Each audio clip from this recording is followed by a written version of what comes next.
அந்த படத்தோட கிளைமேக்ஸ பத்தி அந்த படத்துல வந்த பாட்டுல ஃபர்ஸ்டே சொல்லிருப்பாங்க. அப்படிப்பட்ட 3 பாட்டு இந்த வீடியோல பார்க்கலாம் வாங்க. இது பார்ட் 2 வீடியோ. சோ பார்ட் 1 பார்க்காம மறக்காம பாத்துருங்க. நம்பர் 3 ரேட்ல இருக்கிறது உயிரே படம் தான். இந்த படத்துல என் உயிரே அப்படிங்கிற அந்த பாட்டு வந்திருக்கும். இந்த பாட்டுல எப்படி ஒரு லைன்ஸ் இருக்குங்க.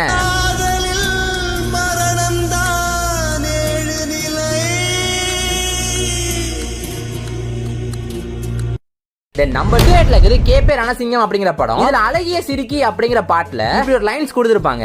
என்ன விட்டு நீ கடந்த ஒன்ன விட்டு நான் பிரிஞ்ச மண்ண விட்டு மறைஞ்சிருப்பேன். செத்து மதக்குற கொள்ளத்துல நதி இல்ல நான் செத்து மதந்திருப்பேன். நம்பர் 1 இருக்குது எந்த படம் அந்த எந்த பாட்டு தெரிஞ்சுக்க மாட்டேன். இந்த வீடியோ உங்களுக்கு பிடிச்ச மறக்காம லைக் பண்ணிட்டு நம்ம சேனல் மறக்காம சப்ஸ்கிரைப் பண்ணி வச்சுக்கோங்க. சப்ஸ்கிரைபர்ஸ் கம்மியாக தப்பா நினைக்காதீங்க. நல்ல கமெண்ட்ஸ் வரும். சோ மறக்காம சப்ஸ்கிரைப் பண்ணி வச்சுக்கோங்க. நம்பர் 1 ரேட்ல இருக்குது தெரி படம் தான். இந்த தெரி படத்துல என் ஜீவன் அப்படிங்கிற ஒரு பாட்டு இருக்கும். அந்த பாட்டுல உன் மார்பில் சாய்ந்து சாக தோணுதே அப்படிங்கிற லைன் வந்திருக்கும். அந்த படத்துல சமந்தாவோட கிளைமேக்ஸும் அப்படிதான் இருந்திருக்கும்.